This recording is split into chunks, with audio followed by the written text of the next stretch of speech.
Plant responses आणि त्याचे equipments बघितले होते, म्हणजे plant responses to the environment of green houses आपण बघितलं होतं. आणि काल आपलं प्रॅक्टिकल झालं, तर त्याच्यामध्ये आपण फर्स्ट आणि सेकंड प्रॅक्टिकल घेतलेले आहे टाइप्स ऑफ ग्रीन हाऊसेस आणि त्याच्यानंतर कव्हरिंग मटेरियल बद्दल.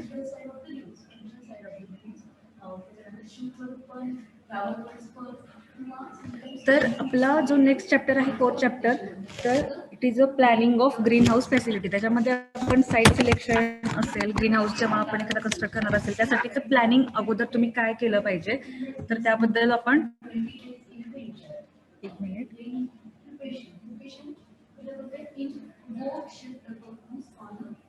तर आपण आता ग्रीन हाऊसेससाठी प्लॅनिंग कशा पद्धतीने केलं पाहिजे याबद्दल स्टडी करणार आहोत. Chapter number 4 planning of green house facility. आता त्याच्यामध्ये काय काय आपण कन्सिडर केलं पाहिजे की मुळात तर तुम्ही कुठे ग्रीन हाऊस इन्स्टॉल करणार आहात त्याच्यासाठी तिची साईट सिलेक्शन, त्याच्यानंतर त्याचं ओरिएंटेशन, नंतर स्ट्रक्चरल डिझाईन कसं असलं पाहिजे, म्हणजे तुमच्या प्लांट रिक्वायरमेंटनुसार किंवा त्या रिजननुसार तिथल्या वेदर कंडिशननुसार तुमचं स्ट्रक्चरल डिझाईन कशा पद्धतीचं असलं पाहिजे आणि त्यासाठी लागणारे कव्हरिंग मटेरियल. तर ह्या सर्व गोष्टी प्लॅनिंगच्या वेळी लक्षात घेतल्या पाहिजे.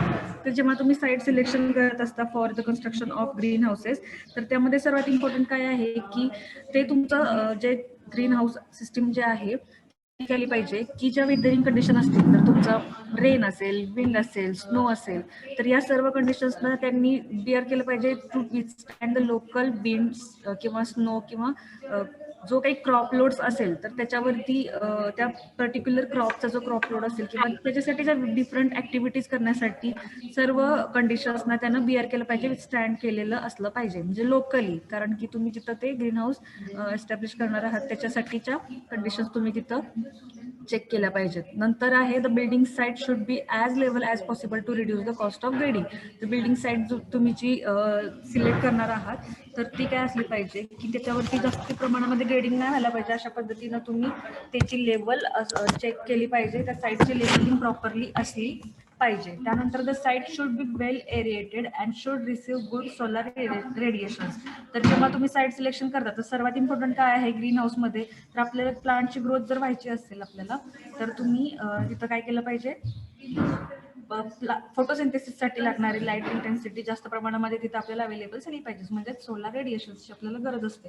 तर सोलर रेडिएशनचं प्रॉपर रिसिव्हिंग करण्यासाठी किंवा त्यानंतर आपल्याला सांगितलं होतं की फोटोसिंथेसिसमध्ये लाईट एनर्जी बरोबर कार्बन डायऑक्साईड सुद्धा लागतो. तर कार्बन डायऑक्साईडचा तिथं अबोडंट प्रमाणामध्ये कार्बन डायऑक्साईड आपल्याला तिथे मिळायला पाहिजे. याच्यासाठी काय केलं पाहिजे, वेल एरेटेड आणि which site should receive good solar radiations is best for the constructing green house. Okay. त्याच्यानंतरचा जो पॉईंट आहे provision of drainage system is always possible. आता ड्रेनेज सिस्टीम कशासाठी लागते बघा, जर तुम्ही डोम शेपचे जर ग्रीन हाऊसेस असतील तर तिथं तुम्हाला काय होतं की त्या डोमवरून जे तुमचं रेन असेल किंवा स्नो जर फॉल झाला असेल तर ते जे पाणी आहे किंवा त्याच्यासाठीचं ड्रेनेज ते ऑटोमॅटिकली होत असतं. पण ज्यावेळी तुम्ही स्टँड टाईपचे ग्रीन हाऊसेस कन्स्ट्रक्ट करता तर त्याच्या रूफवरून काय झालं पाहिजे की ते जे पावसाचं पाणी असेल किंवा तो जो स्नो आहे तो प्रॉपरली मेल्ट झाल्याच्या नंतर त्याला ड्रेन केलं पाहिजे. तर त्याच्यासाठी काय केलं जातं, गटर्स प्रोव्हाइड केले जातात अराउंड द ग्रीन हाऊस. तर त्याच्यासाठी काय ड्रेनेज सिस्टीमचं प्रोव्हिजन त्याला करणं गरजेचं असतं. It is also advisable to select a site with natural wind break. आता विंड ब्रेक हे काय असतं तुम्हाला माहिती आहे का, तर विंड ब्रेक कशासाठी, विंड ब्रेकमध्ये काय करतात की एका रो मध्ये टॉल प्लांट्स आहेत ते ग्रो केले जातात. तर ते कशा करता ग्रो केले जातात, तर विंड जे आहे तर त्याच्यामुळे आपल्या ग्रीन हाऊसवरती जास्त प्रमाणामध्ये त्याचा जर विंड वेलॉसिटी जर जास्त प्रमाणामध्ये असेल तर तुमचा विंड हाऊस जो आहे किंवा ग्रीन हाऊस जो आहे तो बिअर करण्यासाठी प्रॉपरली ते विंड ब्रेक काय करतात की विंड वेलॉसिटीजना काय विंडची वेलॉसिटी रिड्यूस करण्याचं काम करतात किंवा विंडला स्टॉप करण्याचं काम करतात, ट्रॅप करण्याचं काम करतात विंड ब्रेक्स. तर तिथं कणे जेव्हा तुम्ही ग्रीन हाऊसची साईट सिलेक्ट करता तर नॅचरल विंड ब्रेक्स तिथं असायला पाहिजेत. अशा पद्धतीची साईट तुम्ही तिथं सिलेक्ट करायची आहे.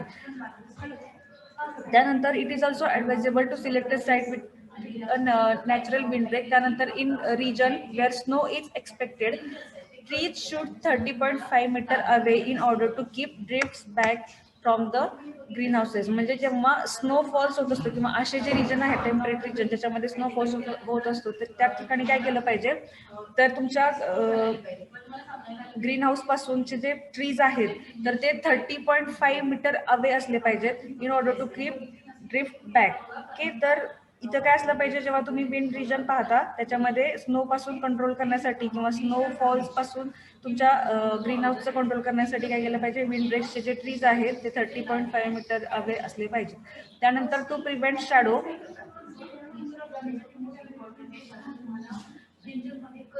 to prevent shadow on the crop, trees located on the east, south and west side should be at a distance of 2.5 times their height. म्हणजे शॅडो जर कंट्रोल करायची असेल, कारण की तुम्हाला तिथं सोलर रेडिएशन प्रॉपरली अवेलेबल व्हायला पाहिजे, त्यासाठी काय केलं पाहिजे, ट्रीचं लोकेशन ईस्ट साईडला, ग्रीन हाऊसच्या ईस्ट साईडला, साऊथ साईडला आणि वेस्ट साईडला 2.5 टाइम्स म्हणजे तुमच्या प्लांटच्या स्ट्रक्चरच्या हाईटच्या 2.5 टाइम्स एवढा डिस्टन्स मेंटेन करून ते, म्हणजे कसं असलं पाहिजे की तुमच्या ग्रीन हाऊस पासून झाडं जी आहेत ती लांब असली पाहिजे. तर ते किती डिस्टन्स असला पाहिजे, तुमच्या ग्रीन हाऊसच्या हाईटच्या 2.5 टाइम्स इतका डिस्टन्स असला पाहिजे.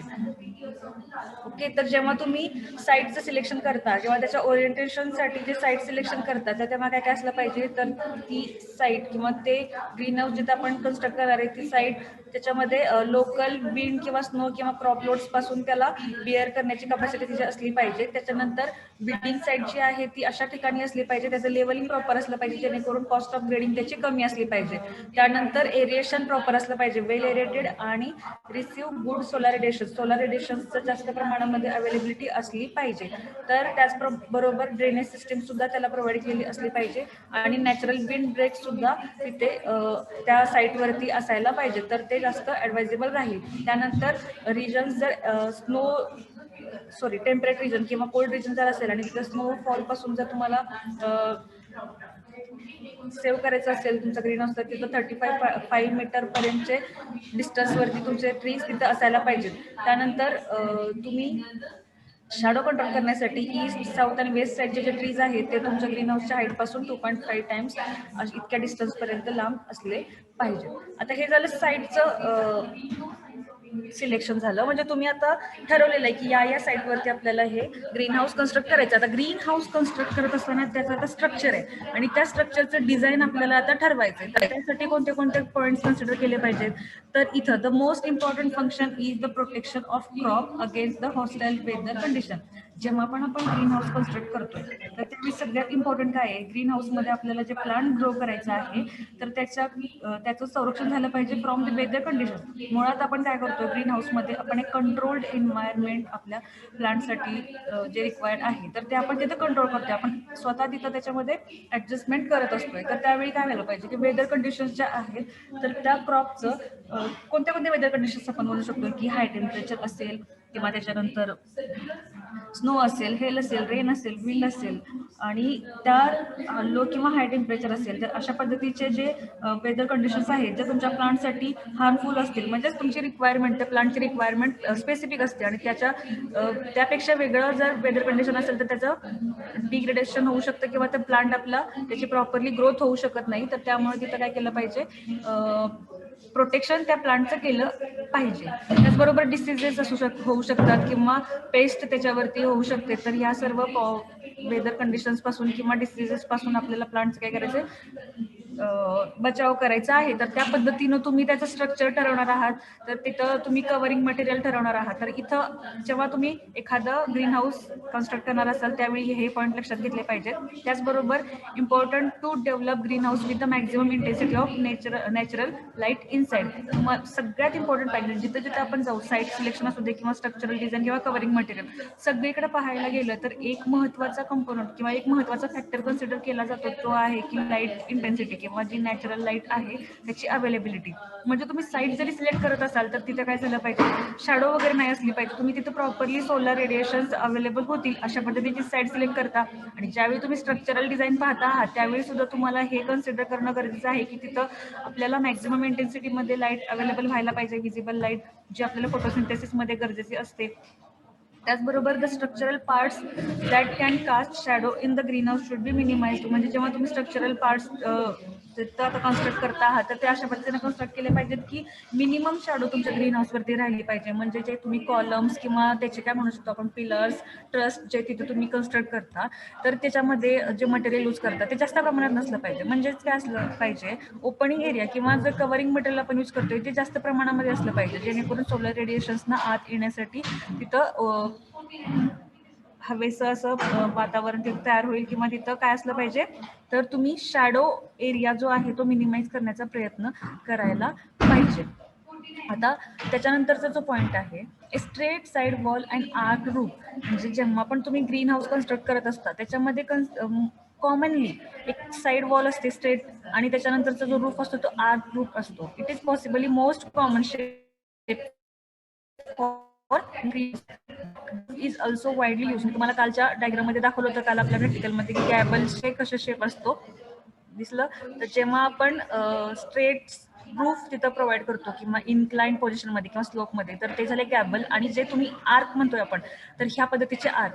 आता मी आता जे सांगितलं की कॉमनली यूज केली जाणारी जी सिस्टीम आहे ती अशा पद्धतीने म्हणजे साईड वॉल असते आणि रूफ आर्क असतो. आता हे डिफरंट टाईप्स आहेत की म्हणजे आता इथं टनल जर पाहायला गेलं तर ह्याला साईड वॉल नाही दिलेली.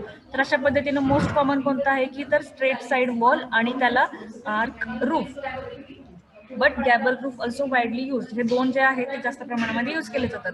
Both structures can be free standing or gutter connected with arc roof green houses.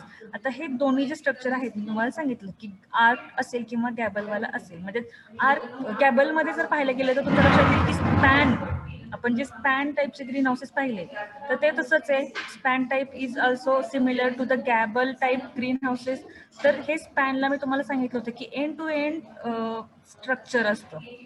तर हे both structures are free standing आहे. कशाच्याही अगेन्स्ट, एखाद्या वॉलच्या अगेन्स्ट. म्हणजेच कोणतं, एखाद्या एक्झिस्टिंग बिल्डिंगच्या अगेन्स्ट जेव्हा आपण ग्रीन हाऊस कन्स्ट्रक्ट करतो तर तो कोणता टाईप असतो सांगेल का कोण?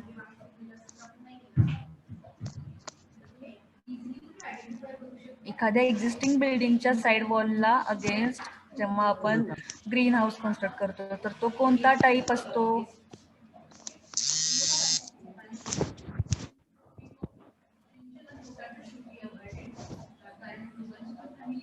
कोणालाच नाही येत आहे? लीन टू राईट, लक्षात आलं. आणि आपण इथं आता जे सांगतोय गॅबल टाईप तर ते फ्री स्टँडिंग आहे. गॅबल असू दे किंवा आर्क रूफ जे आहे ते फ्री स्टँडिंग आहे. बट गटर कनेक्टेड जे आहे तर ते आर्क रूफ ग्रीन हाऊसेसमध्ये तुम्ही गटर कनेक्टेड सिस्टम सुद्धा प्रोव्हाइड करू शकता. The arc roof and hoop style green houses are most often constructed of galvanized iron pipe. आणि जे आर्क रूफचे जे ग्रीन हाऊसेस असतील किंवा हुप स्टाईलचे जे ग्रीन हाऊसेस आहेत तिथं गॅल्वनाइज्ड आयर्न पाईपचा जास्त यूज केला जातो. आता तुमच्या लक्षात आली पाईप फ्रेम, ट्रस फ्रेम आणि आपण ग्लास अशा वुडन फ्रेम अशा आपण कन्स्ट्रक्शनवरून टाईप्स बघितले होते. लक्षात आलं असेल, रिवाईज करा बघा कितपत आठवतंय तुम्हाला. तर इथं गॅल्वनाइज्ड आयर्न पाईप यूज केलेले असतात आर्क रूफ किंवा हुप स्टाईलच्या ग्रीन हाऊसेसमध्ये. Tall growing crops are to be, आणि कोणाच तरी ऑडिओ ऑन येतो तेवढा म्यूट करा. Tall growing crops are to be grown in greenhouse or when branches are used, it is best to use a straight side wall structure rather than hoop style house. आणि ज्यावेळी जास्त हाईटचे जे plants असतील, म्हणजे तुमचा जो growing plant आहे, growing crop जो आहे तर ते काय असतील, टॉल असतील आणि ब्रांचेस असतील त्याला. तर अशा प्लांटसाठी किंवा अशा क्रॉपसाठी काय केलं पाहिजे, स्ट्रेट साईड वॉलवाले स्ट्रक्चर तुम्ही तिथं प्रोव्हाइड करायला पाहिजे. म्हणजे खूप स्टाईलच्या हाऊसेसपेक्षा तुम्ही साईड वॉलचे स्ट्रक्चर जर तिथे प्रोव्हाइड केले तर तुमच्यासाठी ते बेनिफिशियल राहणार आहे. जर तुमचे टॉल ग्रोईंग क्रॉप असेल आणि त्याला ब्रांचेस असतील तर अशा पद्धतीचे ग्रीन हाऊसेस तुम्ही तिथे कन्स्ट्रक्ट करायचे. त्यानंतर आता हुप टाईप ग्रीन हाऊसेस कधी यूज करतात, तर हुप टाईपचा ग्रीन हाऊस तुम्ही कधी सिलेक्ट करणार आहे तर तिथं लो ग्रोईंग क्रॉप्स लेट्यूस त्यानंतर नर्सरी स्टॉक जर असेल तर तुम्ही तिथं हुप टाईपचे ग्रीन हाऊस. आत्ताच मी तुम्हाला सांगितलं की जर टॉल ग्रोईंग प्लांट्स असतील तर हुपच्या ऐवजी तुम्ही तिथं स्ट्रेट साईड वॉलवाले ग्रीन हाऊस तिथं कन्स्ट्रक्ट करायचे. आता तुम्हाला तिथं लेट्यूस असेल किंवा नर्सरी स्टॉक असतील, म्हणजेच फॉर एक्झाम्पल जे कोल्ड रिजन्स आहेत किंवा जो टेम्परेट रिजन जे आहे त्याच्यामध्ये काय केलं जातं, विंटर सीझनमध्ये सम नर्सरी प्लांट्स तिथं त्यांना काय केलं जातं की खूप टाईपचे ग्रीन हाऊसेस जे आहेत ते कोल्ड रिजन वरती जास्त आपल्याला बघायला मिळतात. त्यानंतर gothic arc frame structure it can be design to provide adequate side wall height without loss of strength to the structure. आता हे जे गोथिक टाईपचं जे आर्क आहे किंवा मला ते डायग्राम मध्ये दाखवलं होतं हे बघा इथं किंवा इथं लक्षात येईल.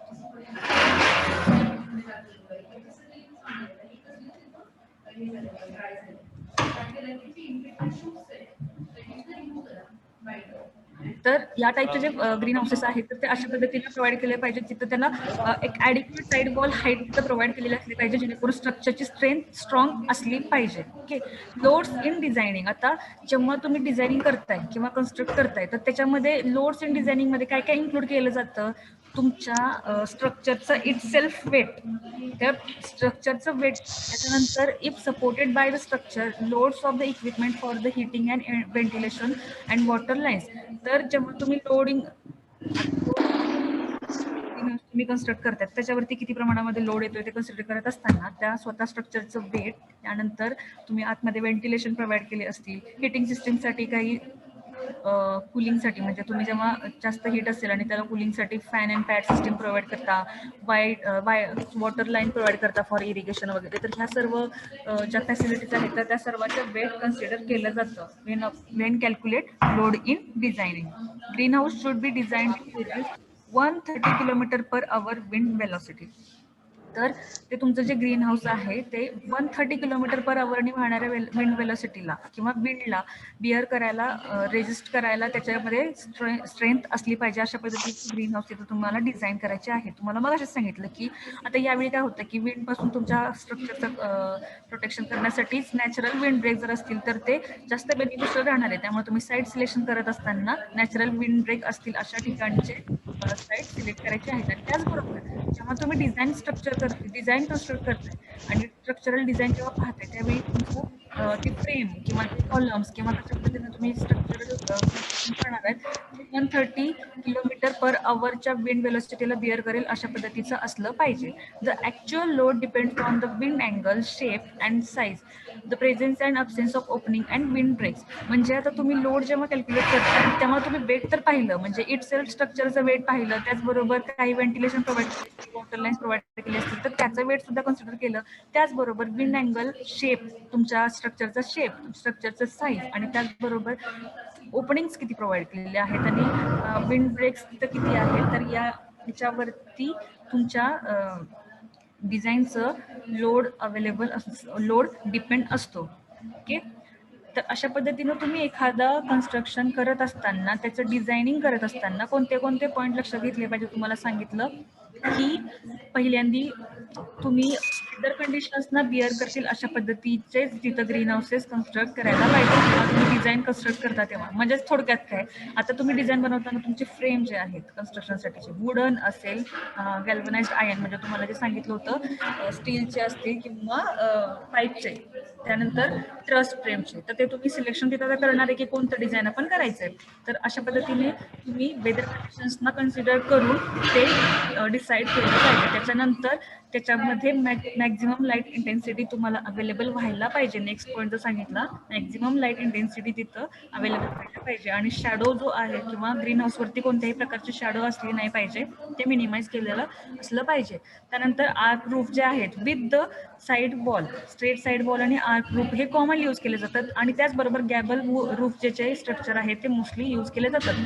आता हे जर पाहायला गेलं तर याच्यामध्ये हेच काय यूज करत असतील तर because it is easy to installation. Okay. तर या टाईपचे जे ग्रीन हाऊसेस आहेत तर त्याचं इन्स्टॉलेशन करणं फार इझी असतं. त्याचबरोबर जेव्हा तुम्ही गॅबल रूफचं कन्स्ट्रक्शन करता किंवा आर्क रूफचं जे असेल तर ते फ्री स्टँडिंग असतं, म्हणजे कोणत्याही एक्झिस्टिंग स्ट्रक्चरला तुम्ही अगेन्स्ट ते कन्स्ट्रक्ट करत नाही, तर त्याला एक सेपरेट एंड स्ट्रक्चर असतं त्याचं स्वतःचं आणि त्याला तुम्ही कन्स्ट्रक्ट करत असता. आणि त्याचबरोबर आर्क रूफचे जे ग्रीन हाऊसेस आहेत तर अशा टाईपचे ग्रीन हाऊस तुम्ही गटर सुद्धा कनेक्ट करू शकता फॉर ड्रेनेज. त्याचबरोबर आर्क रूफ आणि खूप सारे ग्रीन हाऊस जे आहेत तर ते काय केले पाहिजे, गॅल्वनाइज्ड आयर्न पाईप पासून ते मोस्टली बनलेले असतात. आणि त्यानंतर जर तुमचे टॉल ग्रोईंग क्रॉप्स असतील किंवा ब्रांचेस असतील तुमच्या जे क्रॉप ग्रो करणारे टाईप असते स्टाईल सिस्टीम. त्यानंतर हुप स्टाईल सिस्टीम जे आहे त्याच्यामध्ये सांगितलं की जे लो ग्रोईंग क्रॉप्स असतील किंवा लेट्यूस किंवा नर्सरी स्टॉक असेल तर तिथे खूप टाईपचे ग्रीन हाऊसेस. त्यानंतर गॉथिक आतमध्ये काय केलं जातं की साईड वॉलची हाईट जी आहे तुम्हाला पुरेशी ठेवली जेणेकरून तुमच्या ग्रीन हाऊसची स्ट्रेंथ जास्त प्रमाणात तुम्हाला अवेलेबल होईल. आणि नंतर लोडचं कन्सिडरेशन ज्यामध्ये आपण स्ट्रक्चरचं वेट पाहिलं. त्याच्यानंतर कोणतेही तुम्ही इक्विपमेंट्स तिथे प्रोव्हाइड केले असतील ventilation cooling system water lines वगैरे तर ते त्याचं सुद्धा वेट. आणि त्याचबरोबर विंड वेलोसिटी किती प्रमाणामध्ये बिअरिंग करण्याची कॅपॅसिटी असली पाहिजे तर 130 km/h इतक्या विंड वेलोसिटीला तरी रेजिस्ट केलेलं करता यायला पाहिजे अशा पद्धतीचे डिझायनिंग करायची आहे.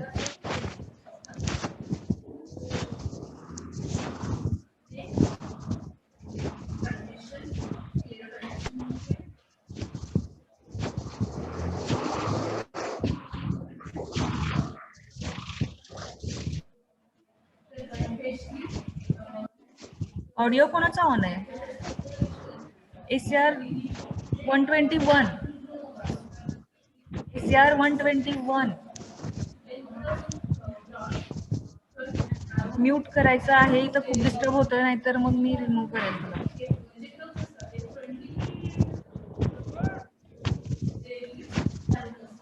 ACR 121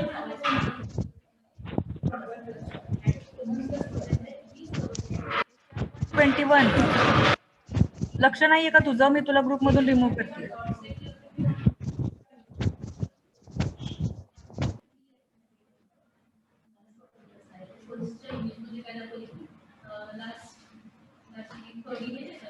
तर त्यानंतरचं पॉईंट बघा. जेव्हा आपण एखादं ग्रीन हाऊसचं डिझाईन कन्सिडर करतोय तर कोणते पॉईंट्स त्याच्यावरती डिपेंड करतात बघा.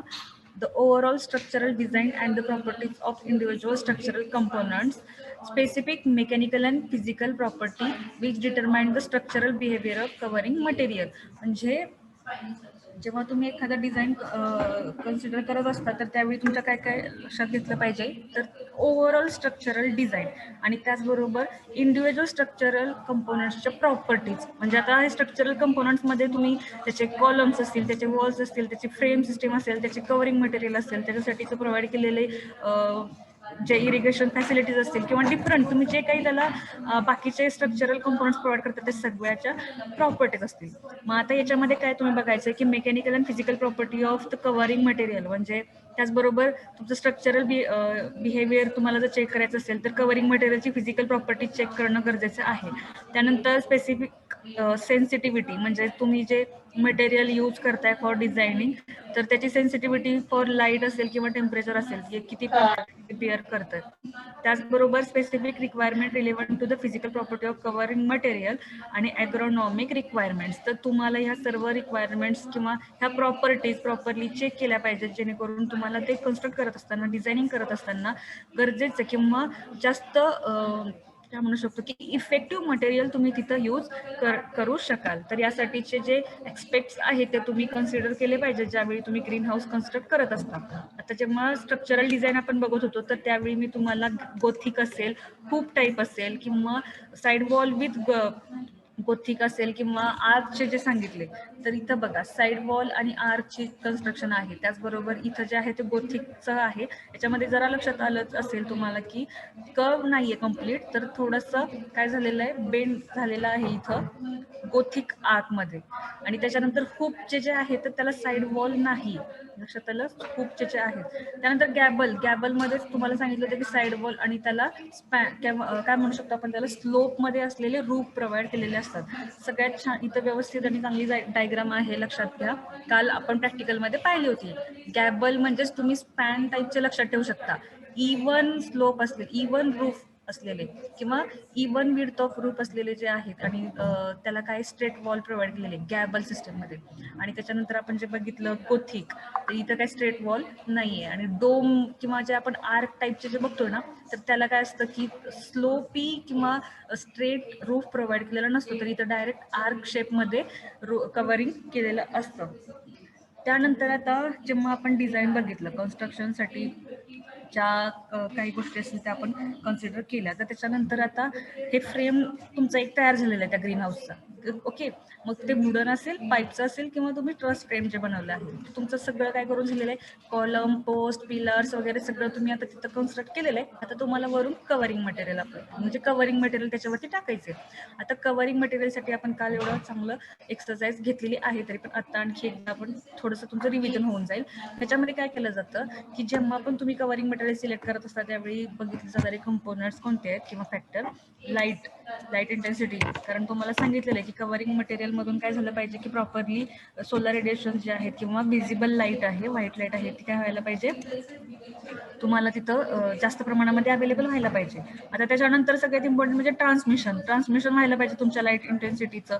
त्याचबरोबर त्या कव्हरिंग मटेरियलचं वेट, म्हणजे तुम्ही किती कोणत्या वेटचं, ग्लास असेल तर जास्त वेट असतं, पॉलिथिन फिल्म असेल तर कमी वेट असतं. आता वेट कन्सिडर करत असताना काय होतं की तुमच्या डिझाईनचा, टोटल डिझाईनचं लोड लक्षात येतो ना.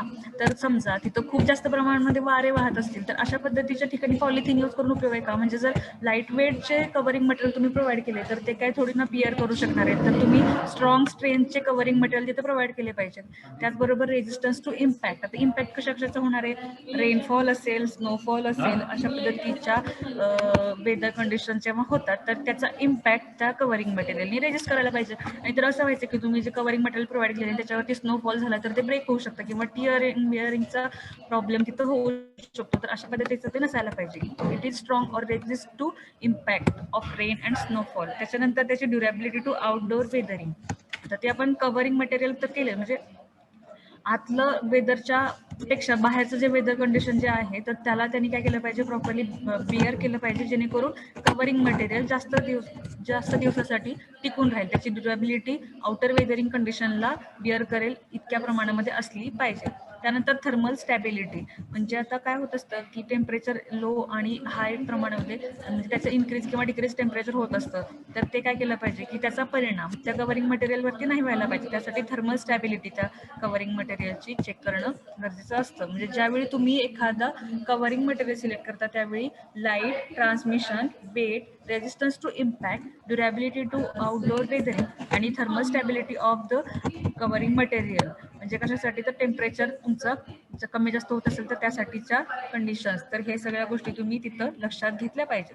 त्याचबरोबर पण तुम्हाला सांगितलं होतं की ज्यावेळी तुम्ही कव्हरिंग मटेरियल कन्सिडर करता तर आता ते सिलेक्ट करण्या अगोदर तुम्हाला हे लक्षात ठेवलं पाहिजे की सर्व्हिस लाईफ ऑफ मटेरियल, म्हणजे कव्हरिंग मटेरियल जे तुम्ही यूज करणार आहात तर ते किती दिवसापर्यंत, किती वर्षापर्यंत टिकू शकतं. म्हणजे त्याच्यावरतीच तुमच्या ग्रीन हाऊसची लाईफ स्पॅन डिपेंड असतं. तर त्यासाठी कव्हरिंग मटेरियलचं सर्व्हिस लाईफ पिरियड पाहणं सुद्धा गरजेचं आहे. तर आपण काल बघितलं होतं की कशाची सर्व्हिस लाईफ पिरियड जास्त असते, त्यानंतर सगळ्यात कमी कशाची असते तर पॉलिथिन. त्यानंतर इन टेम्परेट रिजन जर असेल तर त्याच्यामध्ये काय होतं, high temperatures are required, the covering material with high light transmission and IR absorption must be selected.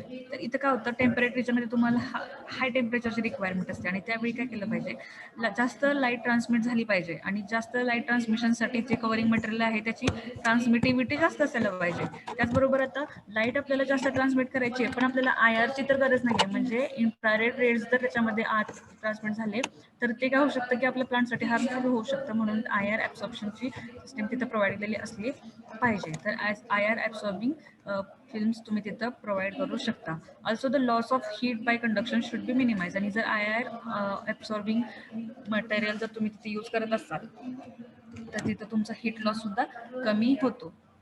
तर तुम्हाला काल टेबलमध्ये सुद्धा सांगितलं होतं, आता सुद्धा आपल्याला आहे की covering material and life span.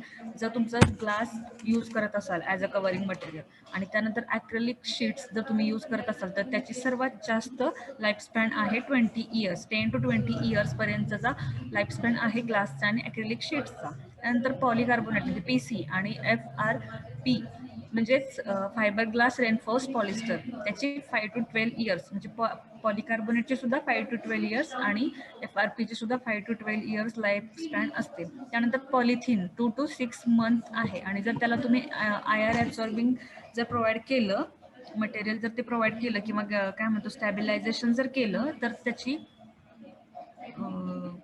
G life span आहे ते जास्त होते 2 to 3 इयर्स. समजलं, जर तुम्ही UV रेजचं स्टॅबिलायझेशन जर केलं तर 2 to 3 इयर्स पर्यंतची लाईफ स्पॅन त्याची होऊ शकते.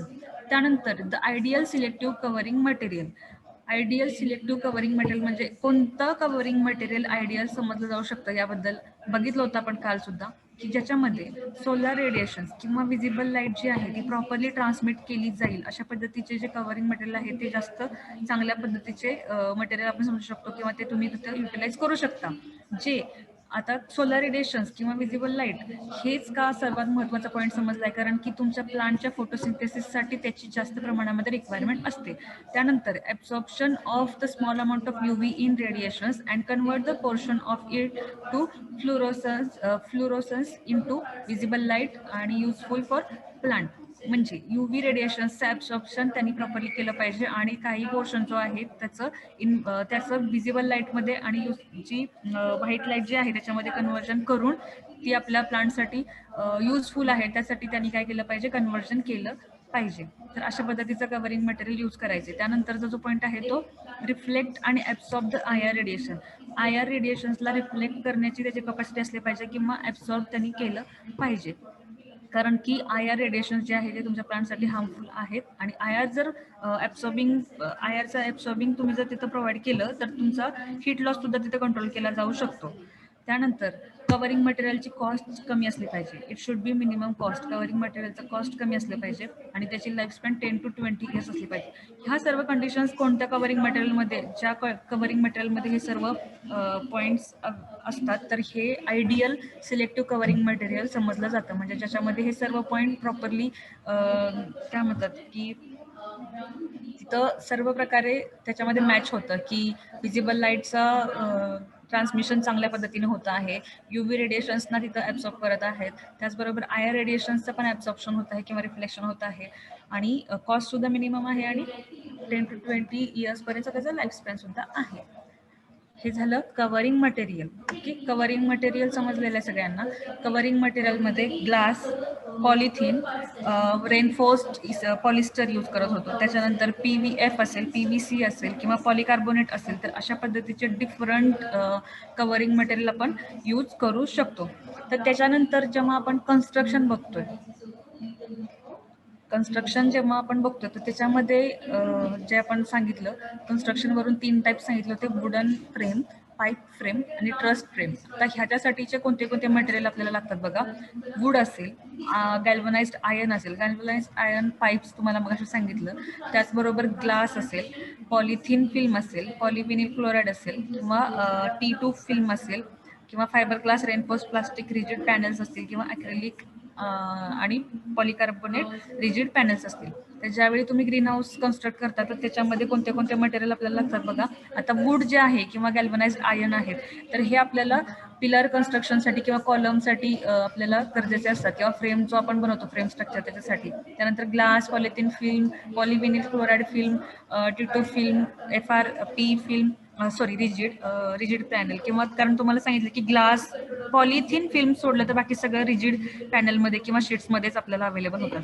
त्यानंतर ॲक्रिलिक आणि पॉलिकार्बोनेटचे रिजिड पॅनल्स हे सर्व मटेरियल आपण तिथं यूज करत असतो.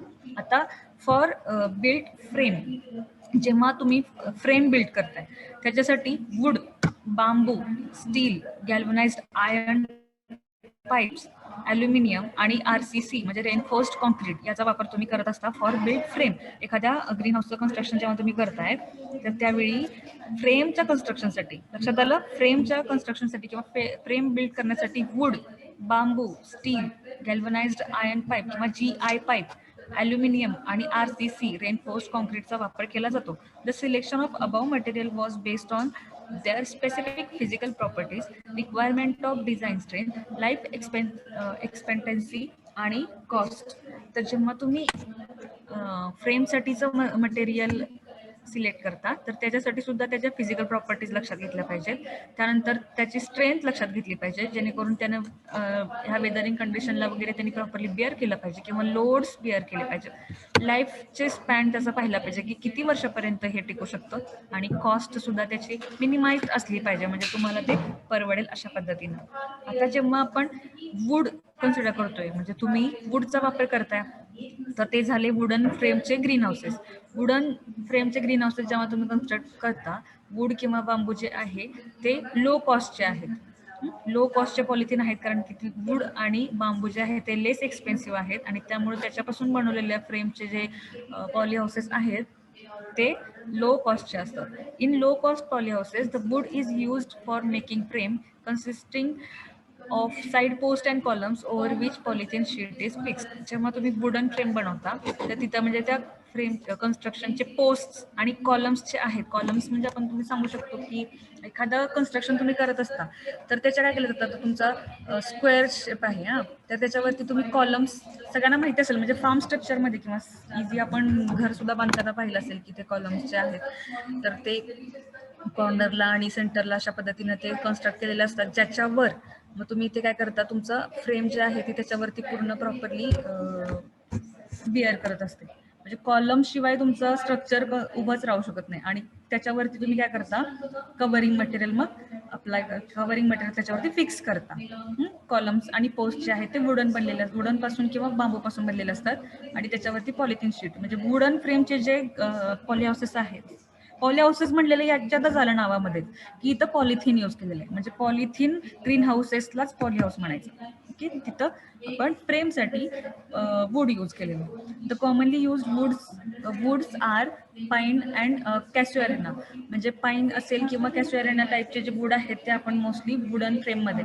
त्याचबरोबर जास्त प्रमाणामध्ये अवेलेबल होईल असं टिंबर आपल्याला लोकली अवेलेबल होतं. तुम्हाला कालच्या मध्ये सांगितलं होतं की जेव्हा लोकली अवेलेबल टिंबर आहे त्याचा सुद्धा आपण चांगल्या पद्धतीने वापर करू शकतो, कारण की त्याच्यावरती त्याची मशिनेबिलिटी चांगली आहे आणि तुम्ही त्याला वेल कन्स्ट्रक्ट करू शकता आणि लेस एक्सपेन्सिव्ह आहे. त्यानंतर pipe frame poly houses wooden battens can be used as end frame for fixing the covering material. आता पाईप फ्रेमचे जे आहेत तर पाईप फ्रेममध्ये काय असणार आहे की तुम्ही तिथं प्रॉपरली पाईप यूज केलेले असणार आहे कन्स्ट्रक्शनसाठी किंवा फ्रेमसाठी, पण बॅटन्स जे आहेत ते वूडचे वापरू शकतात. तर अशा पद्धतीनं तुम्ही काही ठिकाणी पाईप फ्रेमच्या पॉली हाऊसमध्ये वुडन बॅटन सुद्धा प्रोव्हाइड करू शकता. ओके. त्यानंतर इन ट्रॉपिकल एरियाज, जे ट्रॉपिकल एरिया आहेत त्याच्यामध्ये बांबू जास्त प्रमाणामध्ये यूज केला जातो for the constructing gable proof green houses.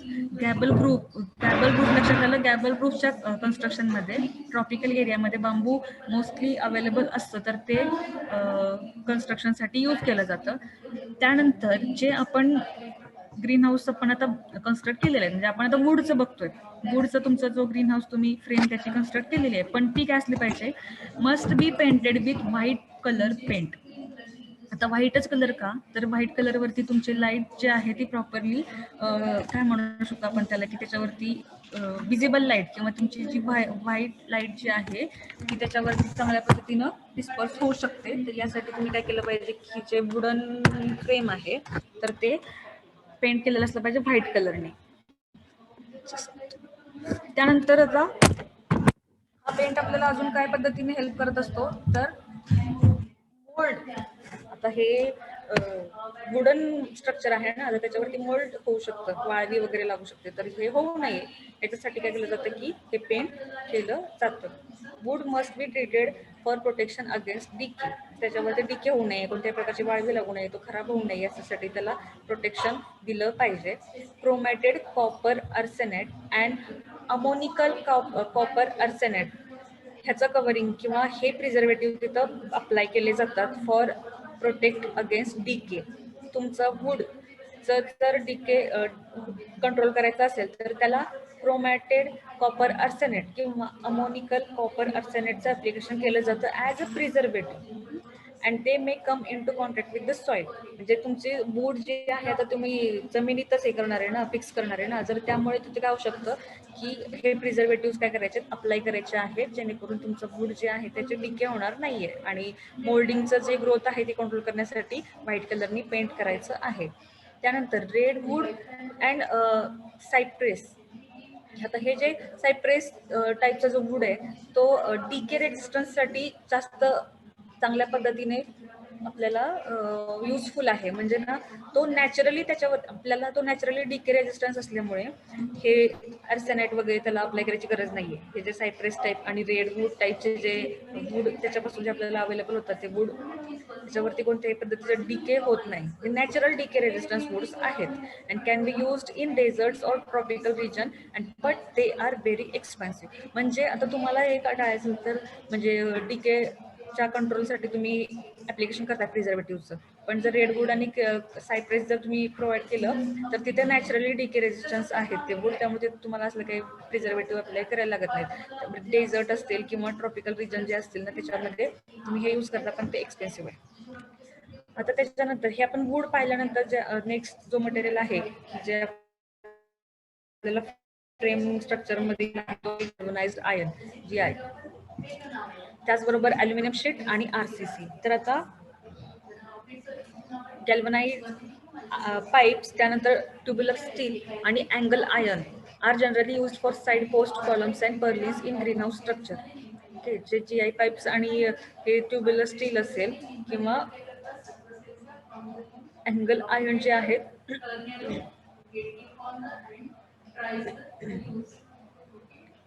तर ते तुमच्या त्या स्ट्रक्चरच्या ग्रीन हाऊसच्या स्ट्रक्चरच्या साइड पोस्ट वरती किंवा कॉलम्स आणि पर्लिन्ससाठी वापरलं जातं.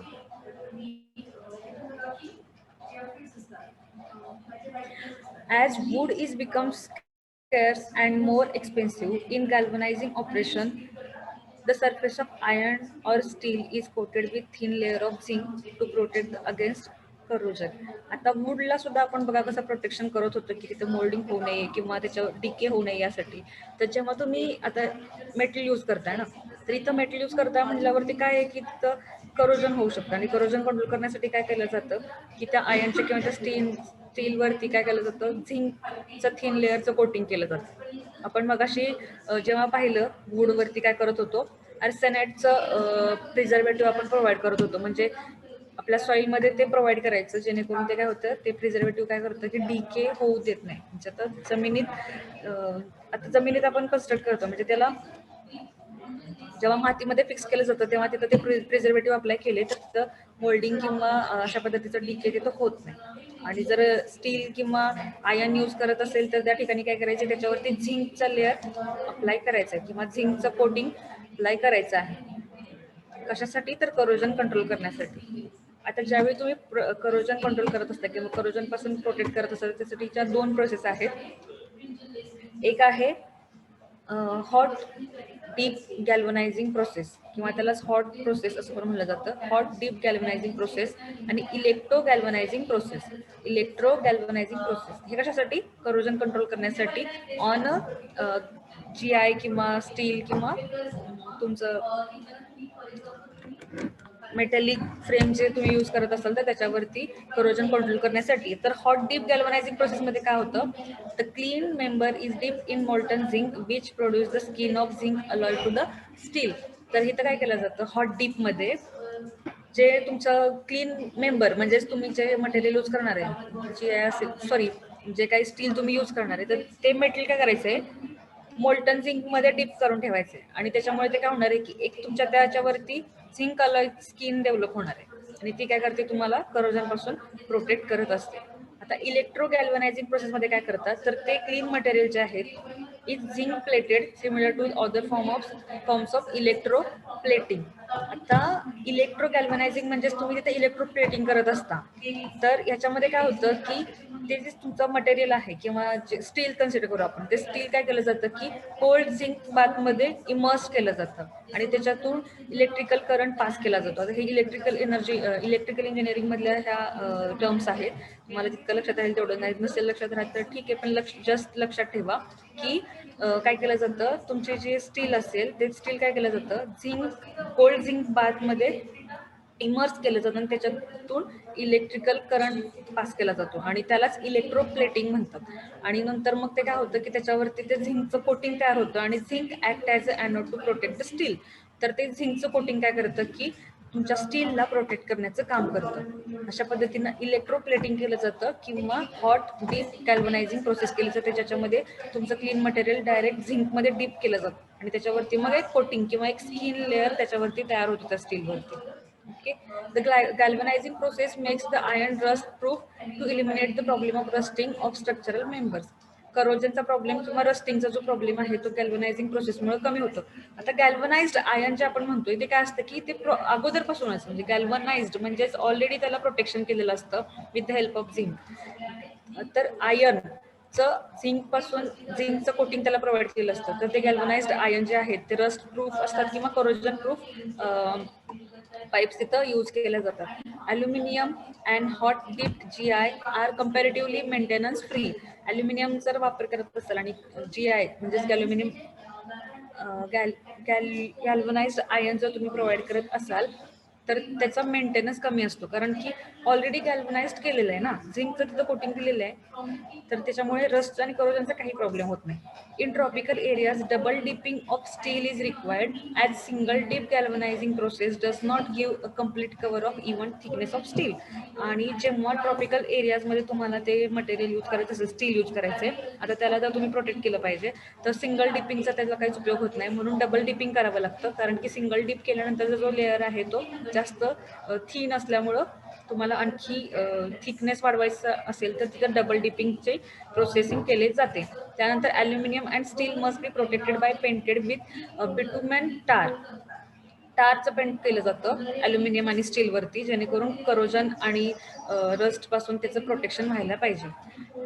जे मटेरियल तुम्ही ग्राउंडच्या कॉन्टॅक्टमध्ये यूज करताय तर तिथं सुद्धा तुम्हाला काय असलं पाहिजे की तिथं पेंट प्रॉपरली केलेलं असलं पाहिजे. टारच्या सहाय्याने ॲल्युमिनियम आणि स्टीलचं तुम्ही पेंट करून करोजन कमी करू शकता. Nowadays, a greenhouse construction of metal type which is more permanent. RCC is generally limited to foundation and low walls. In permanent bigger greenhouses, floors and benches for growing crop are made of concrete. आता सगळ्यात green house सध्या जे बनवले जातात त्याच्यामध्ये मेटलचा जास्त प्रमाणामध्ये यूज केला जातो. म्हणजे तुम्हाला जेव्हा आपण टाईप्स बघितले तेव्हा जास्त कोणते वुडन फ्रेमचे, गॅल्वनाइज्ड आयर्न पाईपचे आणि ट्रस फ्रेमचे दिसून येतात. RCCचा पण जास्त प्रमाणामध्ये जास्त उपयोग केला जात नाही. म्हणजे कधी कुठे करतात तर तुम्हाला फ्लोअरसाठी, ग्रीन हाऊसच्या तुमच्या फ्लोअरसाठी असेल किंवा बेंचेस जे तुमच्या क्रॉप ग्रो करायचे त्याच्यासाठी हे कॉन्क्रीट यूज केलं जातं. म्हणजे फॉर तुमच्या कॉलम्ससाठी किंवा पिलर्ससाठी RCC जास्त प्रमाणात नाही, तर तुम्ही फ्लोअरसाठी हे यूज करू शकता. कोणते RCC टाईपचे, पण बाकी नॉर्मली मेटल टाईपचे मटेरियल यूज केलं जातं फॉर कन्स्ट्रक्शन. तर हे झालं गॅल्वनाइज्ड आयर्न किंवा स्टील. मेटॅलिक फ्रेमचे ग्रीन हाऊसेस सिस्टीममध्ये काय काय यूज केलं जातं, GI म्हणजे गॅल्वनाइज्ड आयर्न, त्यानंतर स्टील असेल, ॲल्युमिनियम असेल आणि RCC तुम्हाला सांगितलं. जेव्हा आपण फ्रेम बघतोय तर फ्रेमचं बिल्ड करण्यासाठी वूड असेल, बांबू असेल, स्टील असेल, गॅल्वनाइज्ड आयर्न पाईप असेल, ॲल्युमिनियम आणि RCCचा वापर केला जातो. त्याच्यामध्ये वूड पाहत असताना वूड सगळ्यात लेस एक्सपेन्सिव्ह आहे. त्याच्यामध्ये बांबू सुद्धा अवेलेबल असतं. टिंबर असेल किंवा पाईन जे असेल तर त्याचा अवेलेबिलिटी जास्त प्रमाणामध्ये असल्यामुळे त्याचा वापर लोकली केला जातो. आणि काय केलं जातं की बांबूचं किंवा आपल्या त्या वूडचं डिके नाही व्हायला पाहिजे किंवा त्याच्यावर मोल्ड नाही व्हायला पाहिजे, तर मोल्ड न होण्यासाठी पेंट करायचं, डिके न होण्यासाठी प्रिझर्वेटिव्ह प्रोव्हाइड करायचे, क्रोमॅटिक कॉपर अर्सेनेट आणि अमोनिकल कॉपर अर्सेनेट प्रोव्हाइड करायचं. आता नॅचरली डिकेला रेजिस्ट करणारे 2 वूड आहेत, ते आहेत रेडवूड आणि सिप्रस. तर हे जर तुम्ही प्रोव्हाइड केलं तर तुम्हाला नॅचरल डिके रेजिस्टन्स अवेलेबल होतो. म्हणजे तुम्हाला कोणत्याही प्रकारचं प्रिझर्वेटिव्ह प्रोव्हाइड नाही करायला लागत, पण ते एक्सपेन्सिव्ह आहे. त्यानंतर GI galvanised iron, aluminium, steel आणि RCC मध्ये पाहतोय तर त्यावेळी काय होतं की मोस्टली त्या स्ट्रक्चरचे साईड पोस्ट, त्याचे कॉलम्स आणि फर्निस जे आहेत ते GI पाईप, ट्युब्युलर स्टील आणि अँगल आयर्न पासून बनवले जातात. RCC कुठं बघितलं आपण, फॉर फ्लोअर्स किंवा काही आपल्याला बेंचेस प्रोव्हाइड करायचे असतील क्रॉपच्या तिथल्या त्या क्रॉपसाठी, तर त्यासाठी RCC प्रोव्हाइड करतात.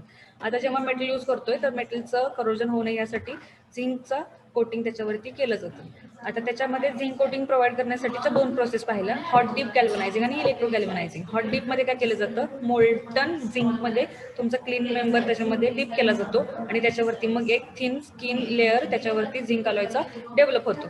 इलेक्ट्रो गॅल्वनायझिंग मध्ये काय केलं जातं, एका कोल्ड झिंक बाथमध्ये ती आपलं क्लीन मेंबर इमर्स करून मग इलेक्ट्रिकल करंट त्याच्यामधून पास केला जातो, त्याच्यावरून इलेक्ट्रोप्लेटिंग होते आणि इलेक्ट्रोप्लेटिंग मध्ये काय होतं, मग ते झिंक त्याच्यावरती ऍक्ट होतं ॲज अ ॲनोड आणि जे आपल्याला किंवा त्या स्टीलला प्रोटेक्ट करण्याचं काम करतं. आता गॅल्वनायझिंग प्रोसेसमध्ये काय होतं की करोजन तर होतं, कमी करतातच, त्याचबरोबर रस्ट प्रूफ आहे, म्हणजे रस्ट सुद्धा त्याच्यामधली कमी केली जाते.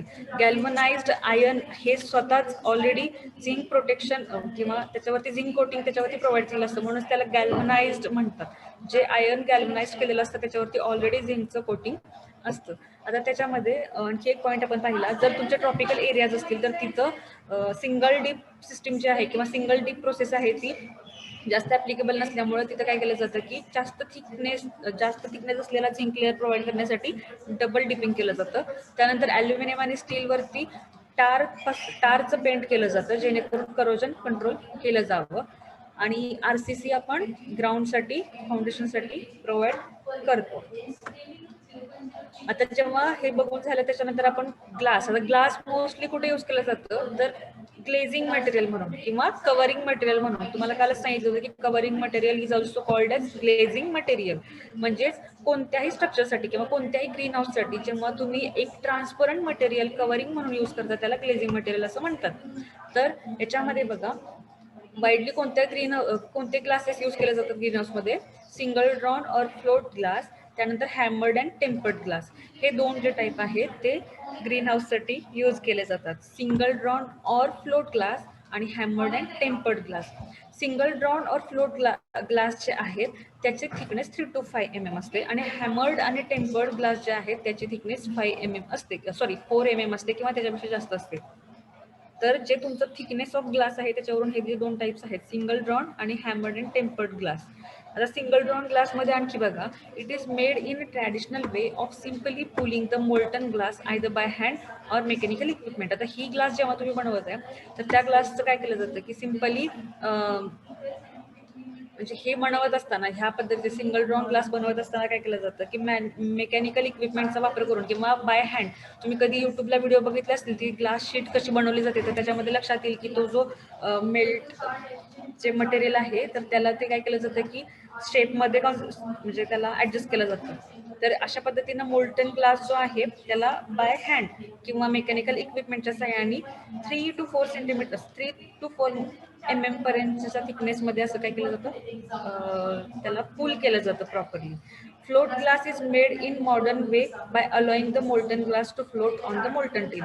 आणि जे फ्लोट ग्लास आहे ते काय केलं जातं, मोल्टन ग्लासला मोल्टन टीन वरती फ्लोट केलं जातं आणि मग अशा पद्धतीचा त्याचा तो लेअर तयार होतो. अशा पद्धतीचे ती ग्लास किंवा ती शीट तयार होते.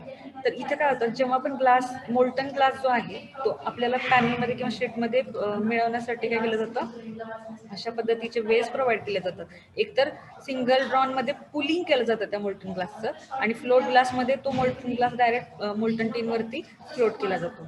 Coating with metal oxide with a low emissivity is use for saving the energy with adequate light transmittance. तर ह्या ग्लासवरती काय केलं जातं, मेटल ऑक्साईडचं कोटिंग केलं जातं जेणेकरून त्याच्यावरती लाईट ट्रान्समिटिव्हिटी त्याची इन्क्रीज व्हायला पाहिजे, यासाठी coating of metal oxide provide केलं जातं. हे झालं सिंगल ड्रॉन ग्लास. आणि त्याच्यानंतरचा जो सांगितला हॅमर्ड किंवा टेम्पर्ड ग्लास. आता हॅमर्ड ग्लासमध्ये काय असतं, it is a cast glass with one face smooth and other is rough. तर हे जे हॅमर्ड ग्लास आहे तर त्याचा वन फेस स्मूथ असतो आणि अदर फेस रफ असतो. म्हणजे एक्सटेरियर फेस जो आहे तो स्मूथ असतो आउटर साइड आणि इंटेरियर फेस जो आहे तो रफ असतो. It is designed to enhance light diffusion and this glass is not transparent but translucent. काल आपण ट्रान्सपरंट मटेरियल, ऑपेक मटेरियल आणि ट्रान्सल्युसंट मटेरियल पाहिलं होतं. तर तुमच्या लक्षात आलं असेल की ट्रान्सपरंट जे मटेरियल आहे ते काय करतं की लाईटला प्रॉपरली ट्रान्समिट करण्याचं काम त्याच्या सहाय्याने केलं जातं. त्यानंतर ओपेक जे आहे ते काय करतं, एकतर रिफ्लेक्ट करतं किंवा ऍब्सॉर्ब करतं. आणि ट्रान्सल्युसंट काय करतं, लाईट अलाव करतं पण त्याच्यामध्ये काय होतं, त्याला आपण असं म्हणू शकतो की सेमी ट्रान्सपरंट टाईपचं जे मटेरियल आहे त्याला आपण ट्रान्सल्युसंट टाईपचे मटेरियल असं म्हणू शकतो. Tempered glass is a glass which is quickly cooled after manufacture, adopting a procedure similar to the use for steel. Tempered glass जे आहे ती अशा पद्धतीची ग्लास आहे जी मॅन्युफॅक्चरिंग केल्यानंतर लगेच कूल डाऊन होते. म्हणजे ती लगेच तुम्हाला ते टेम्पर्ड ग्लास तुम्हाला अवेलेबल होते. जसं स्टील बनवलं जातं तशाच पद्धतीने याची प्रोसेसिंग असते टेम्पर्ड ग्लासची. This kind of processing gives higher impact resistance to the glass which is generally called by hail. तर ह्या टाईपचे जे ग्लास आहे तर याच्यामध्ये कोणत्या पद्धतीचं प्रोसेसिंग केलं जातं जेणेकरून ही ग्लास जी आहे ती इम्पॅक्ट रेजिस्टन्स मी तुम्हाला सांगितलं की रेन असेल स्नोफॉल असेल तर त्याच्यापासूनचा जो इम्पॅक्ट आहे त्याला बिअर केलं पाहिजे properly and which is generally cost hail. तर या प्रोसेसिंगला हेल असं म्हणलं जातं, हेलिंग केलं जातं त्या ग्लासचं जेणेकरून त्याची इम्पॅक्ट रेजिस्टिव्हिटी इन्क्रीज व्हायला पाहिजे.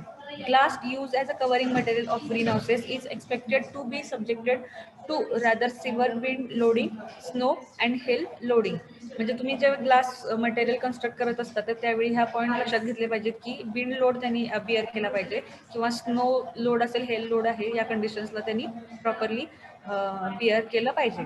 The strength mainly depend on the length width ratio of the panel and thickness of panel.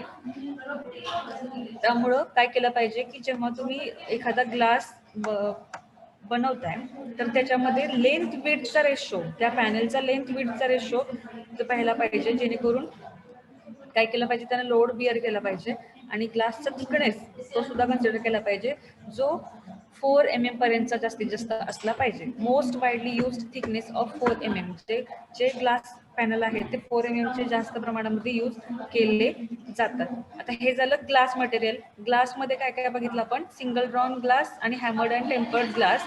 Single drawn जे आहेत ते 3 to 4 mm चे, हॅमर्ड जे आहेत ते 4 mm चे. आणि सिंगल ड्रॉन मध्ये काय केलं जातं, मोल्टन ग्लासला पुल करून ते शीट किंवा पॅनल बनवलं जातं आणि हॅमर्ड मध्ये काय केलं जातं, एका मोल्टन टीन वरती हा मोल्टन ग्लास फ्लोट केला जातो. अशा पद्धतीने ते पॅनल्स बनवले जातात. त्याचबरोबर इमिसिव्हिटी किंवा लाईट ट्रान्समिटिव्हिटी इन्क्रीज करण्यासाठी मेटल ऑक्साईडचं कोटिंग केलं जातं. त्याचबरोबर काय सांगितलं की लेंथ विड्थचा जो रेशो आहे त्या पॅनलचा त्याच्यावरती तुमच्या ग्लासची स्ट्रेंथ डिपेंड करते. आता ग्लास बद्दल पाहिल्यानंतरचा जो मटेरियल आहे ते आहे polythene film. Polythene film mostly कसं ते लेस एक्सपेन्सिव्ह असल्यामुळे लोक जास्त प्रमाणामध्ये पॉलिथिन फिल्मचा यूज करतात. म्हणजे तिथं पाहायला मिळालं तुम्हाला पॉली हाऊसेस जास्त प्रमाणामध्ये पाहायला मिळतील. कमी प्रमाणामध्ये त्याची कॉस्ट असल्यामुळे यूज करतात, पण त्याची शेल्फ लाईफ किंवा त्याचं लाईफ स्पॅन कमी आहे. त्यामुळे काय करतो आपण पॉलिफिल्मला स्टॅबिलाइज करतो. युव्ही रे स्टॅबिलाइजचे जर पॉलिफिल्म्स असतील तर त्याची लाईफ स्पॅन जास्त असते. Polythene is principally use today for 2 reasons. 2 कारणासाठी यूज केले जातात. Plastic film green houses with permanent metal frame cost less than green houses. म्हणजे प्लास्टिक फिल्म तुम्हाला जे सांगितलं ते कुठं तुम्ही यूज करत होता, वुडन फ्रेमचे जर असतील किंवा मेटल फ्रेमचे जर असतील तर तिथं तुम्ही plastic film as a covering material use करता आणि त्याची कॉस्ट लेस असल्यामुळं मोस्टली हे यूज केले जातं. त्यानंतर plastic film green houses are popular because the cost of heating them approximately 40% lower compare to single layer glass and fibre reinforced plastic green houses. तर FRP आणि जे सिंगल लेअर ग्लास जर तुम्ही use करत असाल तर त्याच्यापेक्षा कॉस्ट ऑफ हिटिंग जी आहे ती 40% कमी असते इन प्लास्टिक फिल्म. त्यामुळं या पद्धतीचे फिल्म किंवा या पद्धतीचं material as compared to single layer glass and FRPच्या ऐवजी यूज केलं जातं. आता ह्याचे डिसएडव्हान्टेजेस आहेत तर कोणते, covering material are short lived compared to the glass and plastic panels. 2 ते 6 मंथपर्यंतच ते जास्त चांगल्या पद्धतीने टिकू शकतं. तर त्याचा सगळ्यात महत्त्वाचा ड्रॉबॅक हा आहे की त्याचं लाईफ स्पॅन खूप कमी आहे as compared to glass and plastic panels. UV light from the sun causes the plastic to darken, thereby lowering transmission of light and making it brittle, which leads to the breakage due to wind. आता UV radiation जे आहेत ते पॉलिथिनवरती जर fall झाले, incidence झाले तर त्या काय होतं, प्लास्टिक डार्क बनतं आणि त्याच्यामुळे ट्रान्समिटिव्हिटी कमी होते. त्याचा कलर डार्क झाल्यामुळे किंवा त्याचा थिकनेस काय म्हणू शकतो आपण त्याला की प्लास्टिकचं जे डार्कनेस वाढल्यामुळे लाईट ट्रान्समिटिव्हिटी कमी होते. ते प्लास्टिक मटेरियल ब्रिटल होतं आणि ते इझिली ब्रेकेबल होऊन जातं जर तुमच्या UV रेज त्याच्यावरती सतत फॉल्स होत राहिले तर. A thermal screen is installed inside a glass greenhouse that will lower the heat requirement to approximately that the double layer plastic film greenhouse. But this increase the cost of greenhouses. तर glass green houses जे आहेत तर त्याच्या आतमध्ये काय केलं जातं, एक थर्मल स्क्रीन प्रोव्हाइड केली जाते जेणेकरून हीट रिक्वायरमेंट तिथं प्रॉपरली ट्रॅप केली जावी किंवा रिक्वायरमेंट लो केली जावी. त्याच ठिकाणी double layer plastic film green houses सुद्धा यूज केले जातात. ज्याच्यामध्ये 2 प्लास्टिक फिल्म्स प्रोव्हाइड केल्या जातात 2 सेंटीमीटरच्या डिस्टन्सवरती. आणि हे काय होतं मात्र 2 प्लास्टिक फिल्म तुम्ही यूज करत आहात आणि त्याच ठिकाणी ग्लास ग्रीन हाऊस जर तुम्ही कन्स्ट्रक्ट करत आहात तर त्याचे मात्र कॉस्ट काय होते इन्क्रीज होत असते. जर तुम्हाला लेस एक्सपेन्सिव्ह पाहिजे असेल तर ग्लास ग्रीन हाऊसच्या ऐवजी तुम्ही तिथं डबल लेअरचे प्लास्टिक फिल्मचे ग्रीन हाऊसेस कन्स्ट्रक्ट करू शकता. Polythene film was develop in 1930. म्हणजे इंग्लंडमध्ये 1930ला पॉलिथिन फिल्म्स पहिल्यांदी डेव्हलप केली गेली आणि नंतर मग ओव्हरऑल कंट्री किंवा ओव्हरऑल वर्ल्डमध्ये पॉलिथिन फिल्म स्प्रेड झाली किंवा ते ओळखले जाऊ लागले. Commonly use plastic for green house covering or thermoplastics. जे तुम्ही कॉमनली प्लास्टिक यूज करता तर ते थर्मोप्लास्टिक यूज करतात. बेसिक कॅरेक्टरिस्टिक्स ऑफ थर्मोप्लास्टिक जे आहेत तर त्याच्या कॅरेक्टरिस्टिक्स काय आहेत बघा. तर it consist in long chain molecule soften with heating and harden with cooling and this process is reversible. आता थर्मोप्लास्टिक जे आहेत तर ते काय करतात की लॉंग चेन मॉलिक्युल्स पासून बनलेले असतात. तर थर्मोप्लास्टिक कसं बनवलं जातं की मॉलिक्युल्सची एक लॉंग चेन असते आणि ते काय करतं हिटिंगच्या वेळी सॉफ्ट आणि कुलिंगच्या वेळी हार्डन होत असतं. तर अशा पद्धतीचे प्रोसेस त्याचे होत असते आणि ते रिव्हर्सिबल होत असते. थर्मोप्लास्टिक मटेरियल जे आहे तर ते एक प्रकारचं प्लास्टिक पॉलिमरच असतं एक प्रकारचं.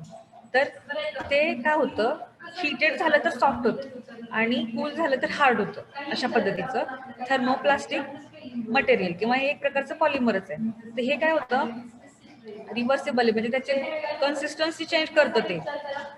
तर thermoplastic constitute a group of material that are attractive to designer for 2 main reason. तर हे थर्मोप्लास्टिक कुठं कशासाठी यूज केलं जातं म्हणजे थर्मोप्लास्टिकच का यूज केलं जातं बघा. It having following specific physical properties stiffness, त्यानंतर रिबस्टनेस, त्यानंतर resilience to resist loads and deformation impose during the normal use. जिथं तुम्ही काय केलं जातं थर्मोप्लास्टिकच का यूज करतात तर त्याचा स्टिफनेस जास्त चांगला आहे किंवा रोबस्टनेस आणि रेझिलन्स टू रेझिस्ट लोड रेझिस्ट करण्याची त्याची कपॅसिटी चांगली आहे आणि त्यामुळेच थर्मोप्लास्टिक यूज केलं जातं. आणि त्याच पद्धतीनं it can B readily processed using efficient mass production technique result low labour charges. आणि हे काय आहे त्याचं प्रोडक्शन करण्यासाठी जास्त लेबरची गरज नसते जेव्हा तुम्ही थर्मोप्लास्टिक यूज करता. तर पॉलिथिन फिल्ममध्ये आपण पाहत होतो पॉलिथिन फिल्म तर आपण पाहतोच वापरतोच पण मोस्टली जे ग्रीन हाऊसेस आहेत त्याच्यामध्ये थर्मोप्लास्टिक यूज केलं जातं. थर्मोप्लास्टिकची सगळ्यात इम्पॉर्टंट ॲबिलिटी काय आहे तर हे हिटेड झालं तर सॉफ्ट होतं. It become soft when heated and it become hard when cold. तर हे जे मटेरियल आहे ते तुम्ही म्हणजे ह्याच्या केमिकल किंवा मेकॅनिकल आणि फिजिकल प्रॉपर्टीज ज्या आहेत त्या स्ट्रॉंग आहेत किंवा त्याची लोड बिअरिंग कपॅसिटी चांगली आहे, स्टिफनेस त्याचा चांगला आहे. त्यामुळं मोस्टली थर्मोप्लास्टिक जे आहे ते as a green house material use केलं जातं. हे झालं पॉलिथिन फिल्म. तर आपण आज जे कन्स्ट्रक्टिव्ह मटेरियल असेल किंवा कव्हरिंग मटेरियल आहे तर याच्याबद्दल जो स्टडी केला आपला 4th चॅप्टर आणि 5th चॅप्टर आहे. म्हणजेच एखाद्या ग्रीन हाऊसचं डिझाईन करते वेळचे प्लॅनिंग, त्यासाठीचे साईट सिलेक्शन असेल, त्याचं ओरिएंटेशन असेल, त्याचं कव्हरिंग मटेरियल असेल आणि त्याची कॉस्ट, ह्या सगळ्या गोष्टी कन्सिडर केल्या जातात. आणि त्यासाठीच्या एक आपण बघितला. म्हणजेच आपण साईट सिलेक्शनसाठीचे पॉईंट्स पाहिले, त्यानंतर ओरिएंटेशन, साईट कुठं असली पाहिजे, कशी असली पाहिजे, स्ट्रक्चरल डिझाईनमध्ये कोणतं मटेरियल यूज केलं पाहिजे, कशा पद्धतीचं बेअरिंग कपॅसिटी असली पाहिजे, त्यानंतर कव्हरिंग मटेरियलवरती काल आपली एक एक्सरसाइज पण झाली. आणि आज पण आपण पाहिलं की ग्लास असेल, पॉलिथिन असेल, PVC असेल किंवा पॉलिकार्बोनेट असेल तर अशा पद्धतीचं कव्हरिंग मटेरियल तुम्ही प्रोव्हाइड करत असता. आणि कन्स्ट्रक्शनच्या वेळी आपण फॉर फ्रेम बघितलं, वूड असेल, पाईप असतील, स्टील असेल, अल्युमिनियम असेल, बांबू असेल, RCC असेल, तर या पद्धतीचे मटेरियल तुम्ही यूज करत असता. तर ह्या प्रकारे आपण नंतर आपण ग्लास पाहिलं, त्यानंतर पॉलिथिन फिल्म बद्दल पाहिलं. तर हे जे कव्हरिंग मटेरियल आहे ते आपण या लेक्चरमध्ये पाहिलेलं आहे. कोणाला काही समजलं नसेल तर विचारा.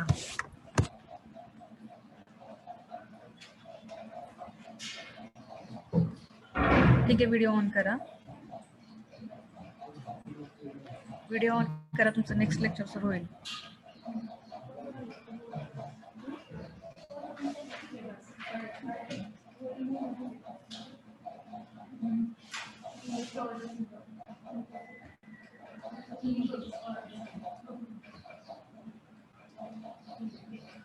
व्हिडिओ ऑन करा.